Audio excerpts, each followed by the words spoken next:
저희가 최근에 올린 감리교회 성소수자 축복한 목사를 출교하다 사랑의 종교이기를 포기한 감리교회라는 영상에 댓글이 10개 정도 달렸습니다. 대동소이한 내용인데 자세히 나눠보면 두 가지 내용으로 볼 수 있어요. 하나는 동성애를 지지하는 목사를 출교한 감리교단이 올바른 판단을 내렸다는 것이고, 다른 하나는 교단 정책에 반대하는 목사를 출교하는 것이 당연하다는 것입니다. 감리교단의 헌법이라고 할 수 있는 교리와 장전 7편 재판법 5조 2항을 보면 정직, 면직, 출교를 당하는 범죄를 말하고 있는데 총 3가지입니다. 하나는 이단 종파에 찬동 협조하거나 집회에 참석한 혐의가 있을 때, 두 번째는 마역법 위반, 도박 및 동성애를 찬성하거나 동조하는 행위를 했을 때, 그리고 세 번째는 부적절한 결혼 또는 성관계를 하거나 간음, 성폭력과 유사 성행위를 했을 때입니다. 이동환 목사는 동성애를 찬성하거나 동조하는 행위로 한 번 정직을 당한 후에 출교 처분을 받았습니다. 그렇다면 이 목사가 진짜 동성애를 찬성하거나 동조했는지가 궁금합니다. 이 목사는 2019년 8월 인천 퀴어문화축제에서 성소수자를 축복했다는 이유로 재판을 받게 됩니다. 이 목사는 경위서에서 이렇게 얘기합니다.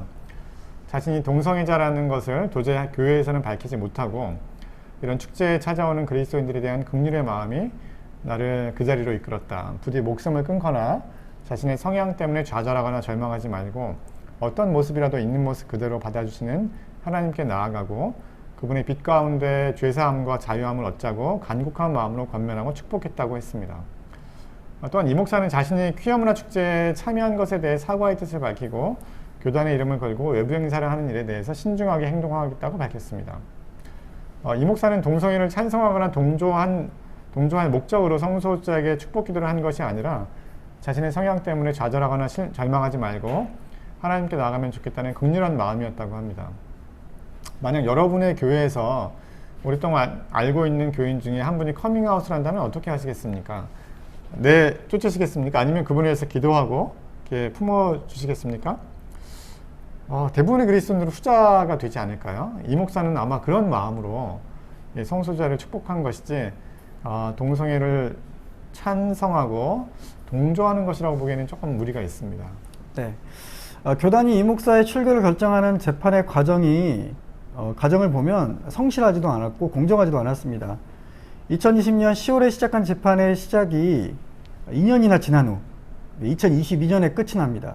그 과정을 보면 교리와 장전에 명시된 공개재판 원칙을 어겼고, 또 이 목사를 기소한 목사가 자격심사위원으로 들어가고 또 재판위원들은 출석하지 않는 경우도 있었습니다. 그리고 게다가 교단은 2,864만 원 정도 되는 재판 비용을 이 목사에게 청구하기도 합니다. 이동환 목사는 감리교단 소속 목사입니다. 그 의미는 교단의 법과 원칙을 따라야 한다는 의무와 함께 교단의 소속 구성으로서 보호와 존중을 받아야 한다는 권리를 가지고 있습니다.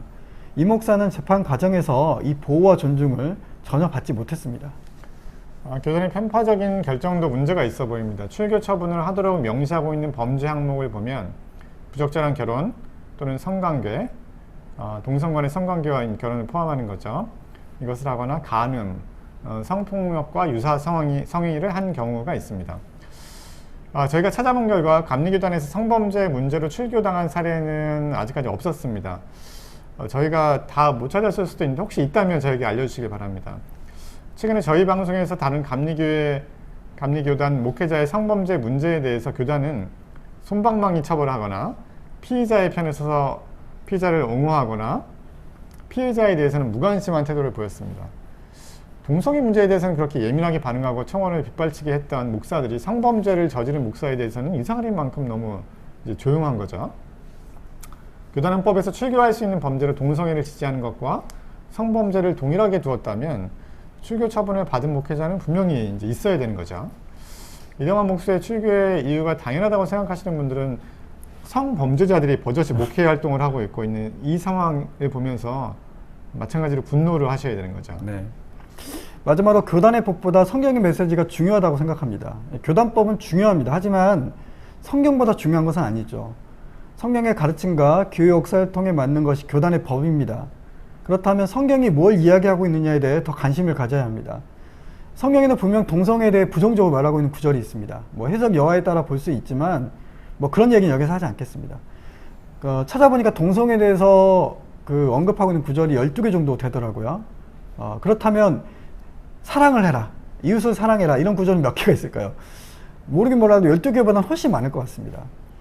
예수님은 동성애에 대해 반대했다는 구절은 없지만 이웃을 사랑하라고 분명히 말씀하셨습니다. 그리고 주님은 당시 죄인이라고 취급받던 사람들과 친구가 되셨습니다. 이동환 목사가 성소수자에게 축복기로 한 것은 현재 죄인 취급을 받고 있는 사람들의 친구가 된 모습입니다. 그렇다면 교단은 이동환 목사의 행위가 설령 탐탁치 않더라도 그 진심은 이해할 수 있어야 합니다. 이상으로 방송에 달린 댓글에 대한 저희 입장을 정리해봤습니다. 저희 방송을 보시고 또 반문하신 분들은 댓글 달아주십시오. 건전한 토론 언제든 환영입니다. 근데 저희 댓글 중에 저희들에게 이렇게 물어보신 분들이 계세요.